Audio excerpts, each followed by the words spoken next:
पिछले एक हफ्ते से बच्चे मुझे सिर्फ एक ही मैसेज बार बार कर रहे हैं कि भैया स्कूल एग्जाम्स बहुत पास आ गए हैं या फिर चालू हो गए।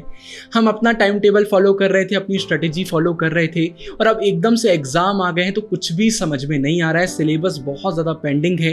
अंदर से डर लग रहा है कि हम अच्छे मार्क्स स्कोर कर भी पाएंगे या फिर नहीं कर पाएंगे और कहीं फेल तो नहीं हो जाएंगे। तो आपको घबराने की बिल्कुल भी ज़रूरत नहीं है। आज की वीडियो में 6 स्मार्ट वर्क वाली टिप्स मैं आपके साथ शेयर करने वाला हूँ।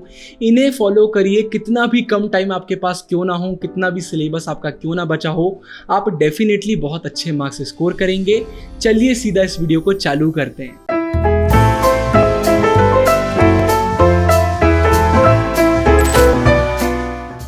तो इस वीडियो को मैं सिर्फ ये सोचकर बना रहा हूँ कि अगर मैं स्कूल में होता, मेरे स्कूल के एग्जाम चालू हो जाते या फिर बहुत पास आ जाते और मेरा सिलेबस बहुत बचा होता तो मैं कैसे स्मार्ट वर्क करता, बस वही मैं आपको बताने वाला हूँ। तो इसमें पहली टिप मैं आपके साथ शेयर करना चाहूँगा कि कुछ भी करिए, अपने सीनियर्स को पकड़िए और उनसे बोलिए कि वो आपको पुराने पेपर्स प्रोवाइड करें। देखिए, कोई भी ज़्यादा मेहनत नहीं करता है। ऐसा नहीं है कि आपके टीचर्स बैठ के हर दिन नया पेपर बना रहे हैं। उन्होंने पास्ट में जो पेपर्स डिज़ाइन करे होते हैं, बस उन्हीं को देखकर वो नए पेपर बनाते हैं। तो हाई चांसेस रहती है कि पुराने क्वेश्चन रिपीट होते हैं और पुराने क्वेश्चन रिपीट नहीं भी होते तो एक आइडिया लगता है कि हमारे स्कूल में कैसे पेपर बनते हैं, क्योंकि ये बोर्ड एग्जाम नहीं है, स्कूल का एग्जाम है। हर स्कूल का पेपर अलग बनता है। तो पुराने पेपर्स का कहीं से भी जुगाड़ करिए, बहुत ज़्यादा मदद मिलती है। फिर इसके बाद टिप नंबर 2, जितनी भी टिप्स बता रहा हूँ मैंने खुद फॉलो करी हैं और वो ये है कि आपके स्कूल में अगर रिवीजन करवा रहे हैं, एग्जाम आ रहे हैं उससे पहले वो रिवीजन करा रहे हैं या फिर आपको असाइनमेंट वगैरह दे रहे हैं, तो जो भी क्वेश्चंस आपके टीचर इस समय आपको दे रहे हैं वो सबसे ज़्यादा इंपॉर्टेंट है। मतलब अगर उन्होंने आपको असाइनमेंट दिए हुए हैं या पूरे साल भर से, मतलब पूरे सेशन से अगर आपके स्कूल में आपको असाइनमेंट दिए हुए हैं तो हाई चांसेस हैं कि उन्हीं असाइनमेंट से क्वेश्चन आते हैं। तो उन असाइनमेंट को अच्छे से करिए, क्योंकि क्या होता है, टीचर के दिमाग में कुछ क्वेश्चन होते हैं कि ये क्वेश्चन इंपॉर्टेंट है, तो वही वो आपको असाइनमेंट में देते हैं, वही वो आपको एग्जाम में देते हैं। तो ये आपको करना बहुत ज़रूरी है। फिर इसके बाद अभी अगर आप स्कूल जा रहे हैं तो अपने टीचर की हर एक बात को बहुत अच्छे से सुनिए। क्या होता है, जो कुछ भी हम करते हैं ना वही हम लोगों को बताते हैं। तो अभी आपके टीचर्स ने आपके पेपर डिज़ाइन करे हुए हैं, वो आगे आपकी कॉपी चेक करेंगे तो थोड़ी बहुत हमें हिंट देते हैं कि पेपर में कैसे क्वेश्चन आ सकते हैं, कौन से टॉपिक है जो इंपॉर्टेंट है।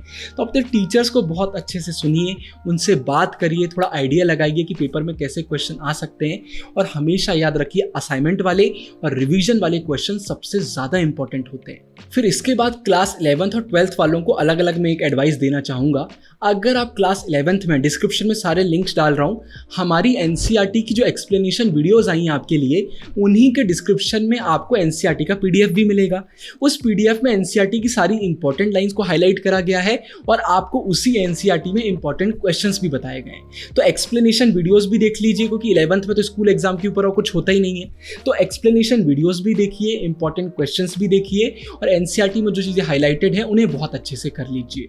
अगर आप क्लास 12th में हैं तो आप लाइव क्लासेस ज्वाइन कर सकते हैं, हमारे चैनल की वीडियोस देख सकते हैं और साथ में आपको फंसना पक्का है सीरीज बहुत अच्छे से देखना है। फंसना पक्का है सीरीज क्लास 12th के लिए सबसे ज़्यादा इंपॉर्टेंट है। स्कूल एग्जाम में तो अगर आपके पास टाइम बहुत कम है, एक्सप्लेनेशन वीडियोस आप नहीं देख पा रहे हैं, तो सिर्फ फंसना पक्का है सीरीज देख लीजिए। देखिए, रिस्क रहेगा क्योंकि आप एक्सप्लेनेशन वीडियोस नहीं देख रहे हैं, आप लाइव क्लासेस ज्वाइन नहीं कर रहे हैं, लेकिन फिर भी टाइम अगर कम है तो सिर्फ फंसना पक्का है देखकर भी आप काम चला सकते हैं। टाइम है तो एक्सप्लेनेशन और फंसना पक्का है दोनों देखिए। 11th में अगर आप है तो एनसीईआरटी वाली वीडियोस देखिए और डिस्क्रिप्शन में जो पीडीएफ है उसके इंपॉर्टेंट क्वेश्चन आंसर्स को अच्छे से करिए। अगली जो टिप है वो भी इसी से रिलेटेड है। क्वेश्चन बैंक परचेज कर लीजिए, उससे आइडिया लगता है कि हर चैप्टर से किस टाइप के क्वेश्चन आते हैं, कौन से ऐसे टॉपिक है जो बहुत इंपॉर्टेंट है। तो गुरुकुल बाय ओसवाल के बारे में बताया है, क्वेश्चन बैंक ले लीजिए, बहुत सारी वीडियोस में मैंने आपको बता दिया है। क्वेश्चन बैंक ले लीजिए, डिस्क्रिप्शन में लिंक डाल दूंगा, आप चाहे तो मार्केट से परचेज कर सकते हैं। और नोटिस करिए कि चैप्टर से कौन से ऐसे क्वेश्चन है जो बार बार रिपीट हो रहे हैं, कौन से ऐसे क्वेश्चन हैं जहां पर हमें ऐसे देखने को मिलता है कि यार इसमें पॉइंट्स भी ज़्यादा हैं, ये बार बार पूछा जा रहा है, तो उन्हें बहुत अच्छे से कर लीजिए। और जब हम क्वेश्चन बैंक से क्वेश्चन आंसर करते हैं तो अपने आप चैप्टर का रिवीजन भी हो जाता है। तो क्वेश्चन बैंक के बहुत सारे फायदे हैं। फिर इसके बाद अगली टिप मैं आपके साथ शेयर करना चाहूँगा कि एकदम शॉर्ट नोट्स बनाइए। मतलब ऐसे नोट्स बनाइए जो एग्जाम वाले दिन सुबह आप जल्दी जल्दी देख सकें। मतलब सिर्फ छोटे छोटे पॉइंट लिख लीजिए। अगर आपको लगता है डेट्स आप भूल सकते हैं, उन्हें लिख लीजिए। अगर आपको लगता है 4-5 क्वेश्चन इंपॉर्टेंट है लेकिन बार बार भूल रहे हैं, उन्हें लिख लीजिए। मतलब एक कॉपी में वो चीज़ें आप लिख लीजिए जो सुबह उठकर आप 30 मिनट्स में रिवाइज कर सकते हैं। तो सब कुछ लिखने की ज़रूरत नहीं है, सिर्फ इंपॉर्टेंट चीज़ें और वो चीज़ें जो आप भूल सकते हैं उन्हें लिख लीजिए और सुबह जल्दी से एक बार रिवीजन कर लीजिए। किस्मत चमकी, वही क्वेश्चन आ गए तो आराम से आप आंसर लिख पाएंगे।